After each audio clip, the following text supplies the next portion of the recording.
Moi, j'ai une triple question pour Yvan. Plus fort, que tout le monde puisse en profiter. Je disais que je voulais avoir 3 définitions qui me permettraient peut-être de mieux suivre les débats. Selon Yvan, je dois savoir ce que c'est que l'éveil, la compassion et la nostalgie.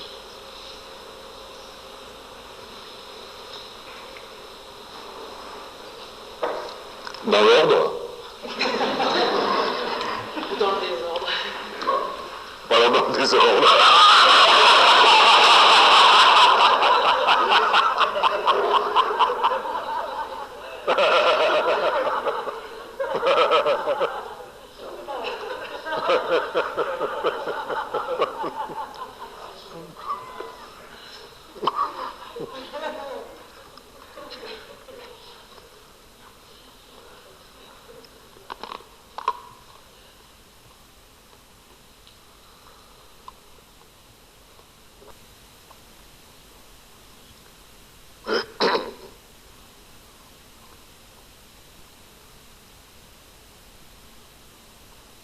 Il existe un témoignage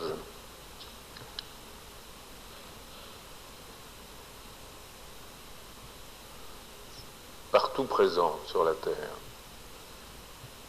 depuis que l'histoire de l'homme pensant existe.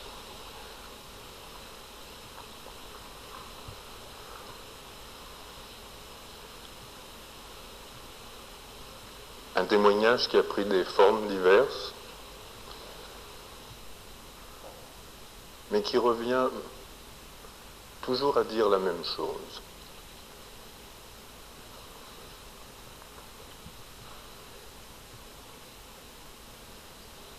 L'état dans lequel se trouve l'homme ressemble à un sommeil. Et ce qu'il voit autour de lui a un rêve de ce sommeil. Toute la vie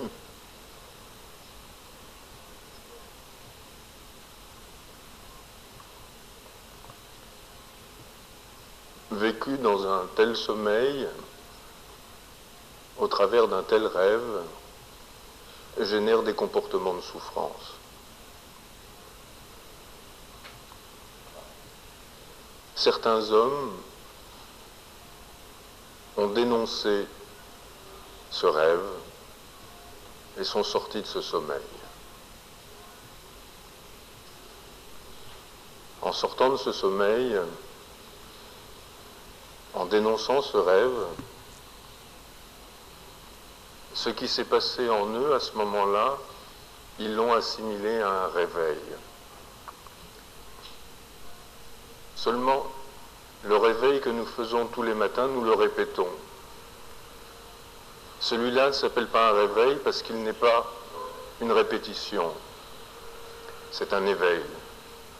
Et il ne peut jamais plus être répété. Le sommeil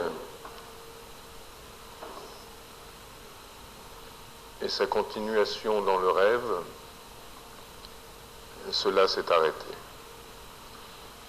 Celui qui est sorti d'un tel rêve, d'un tel sommeil, on l'appelle l'éveillé. Lorsqu'il s'adresse aux hommes,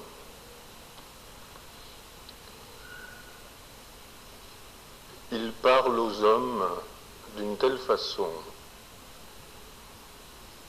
qu'il ne sollicite plus en eux la part de rêve ni la part de sommeil. Il parle depuis cet éveil qui est la nature profonde de chaque homme. Il parle du pays au-delà des rêves, au-delà du sommeil, qui est la patrie originelle de tous les hommes.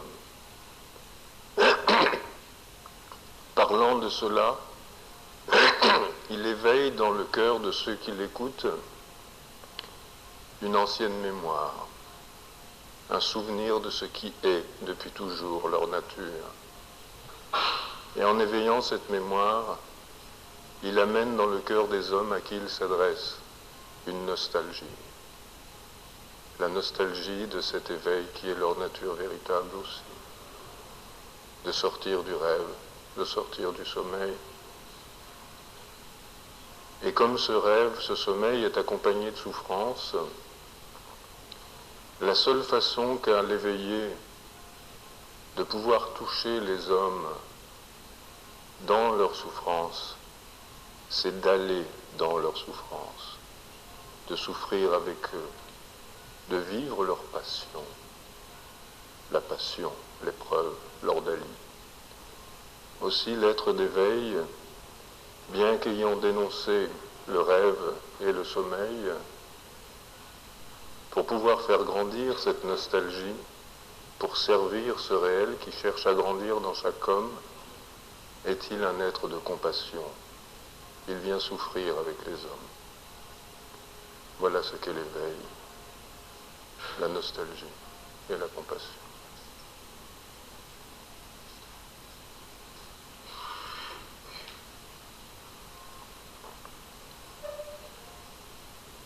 Ce qui est la caractéristique de cette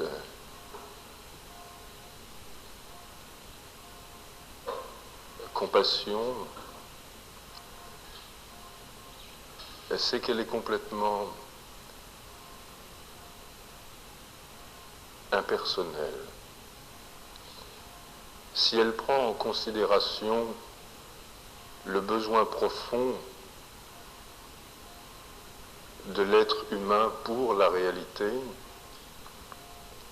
cette compassion ne prend pas en considération les revendications du moi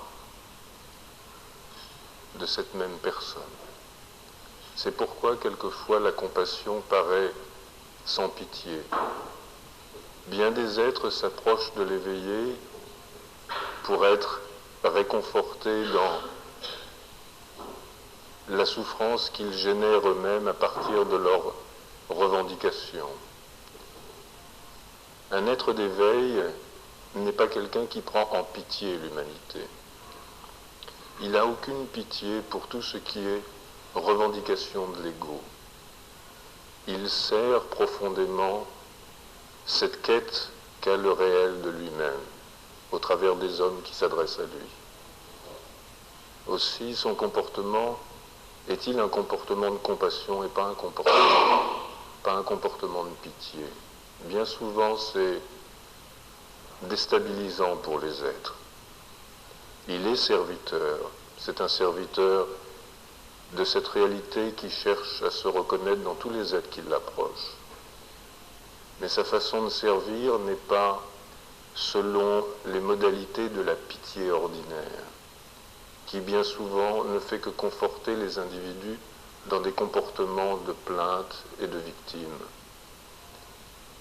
Il est un être de compassion, c'est-à-dire qu'au travers de son témoignage, il oblige les êtres à une dignité,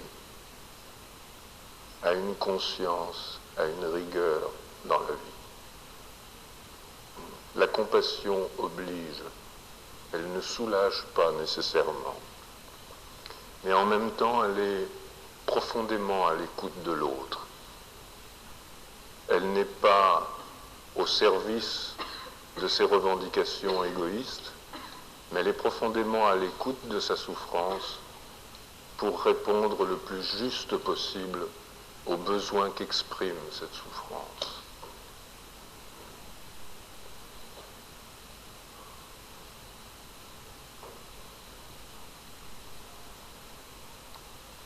C'est pourquoi même le terme de maître que l'on accole en général à ce qui fonctionne de cette façon n'est pas toujours approprié.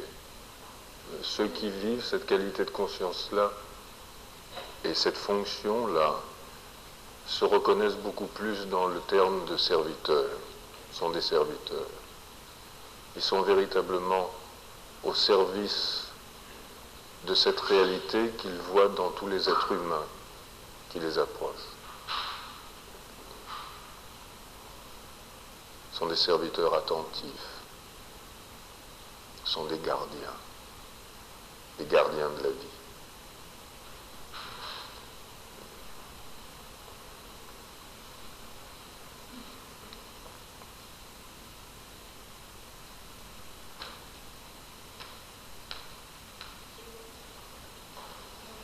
question complémentaire. Parle plus fort. Question complémentaire, tu viens juste noter, enfin je l'ai noté, que quand les êtres se réveillaient, ça se fait dans la souffrance.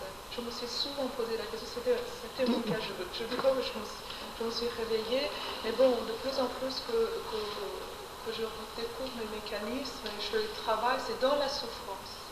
Non, ce que j'ai dit, c'est que le fait de vivre dans le sommeil et de vivre dans la projection de ce sommeil qu'est le monde du rêve, cela génère de la souffrance. Alors maintenant, quand même, la question est là quand même. Je me suis souvent posé la question, est-ce que le grandir se fait de toute manière dans la souffrance? Ou c'est sûr que c'est nous qui en faisons la souffrance, mais est-ce que c'est... Comment je peux dire? Est-ce que c'est général? Est-ce qu'il y en a qui grandissent dans la joie?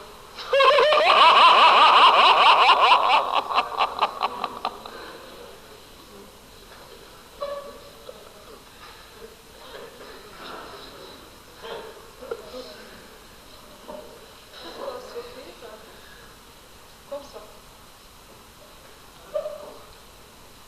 Parce que c'est une excellente question.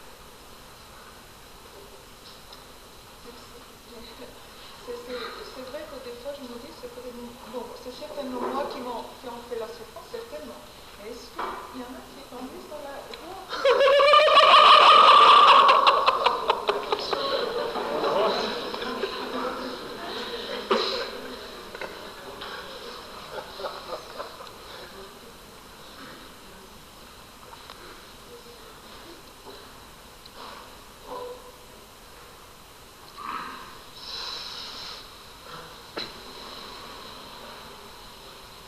La nature du grandir est joie, de résister au grandir est souffrance.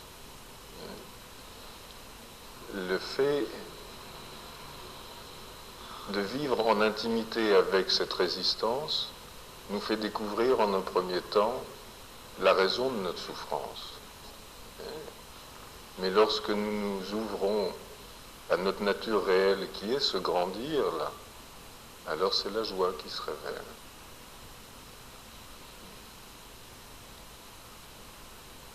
Seulement, il ne faut pas se méprendre sur... Vous savez, nous opposons la souffrance et la joie, mais nous ne connaissons pas la véritable nature de la souffrance. La véritable nature de la souffrance n'est pas que négative et douloureuse. Elle peut être positive et heureuse. Mais on ne l'appelle plus souffrance à ce moment-là. Et c'est là où nous nous trompons. Quand nous parlons de souffrance, dans la perspective de la conscience, de l'éveil, de notre chemin, nous ne parlons pas d'une souffrance ordinaire, nous parlons de la souffrance métaphysique. Et en tant que telle, cette souffrance est beaucoup plus trompeuse qu'on ne le croit, parce qu'elle peut revêtir beaucoup d'habits. Elle peut avoir l'habit de la gaieté, l'habit de l'insouciance, l'habit du bonheur, autant que l'habit du malheur et de la tristesse.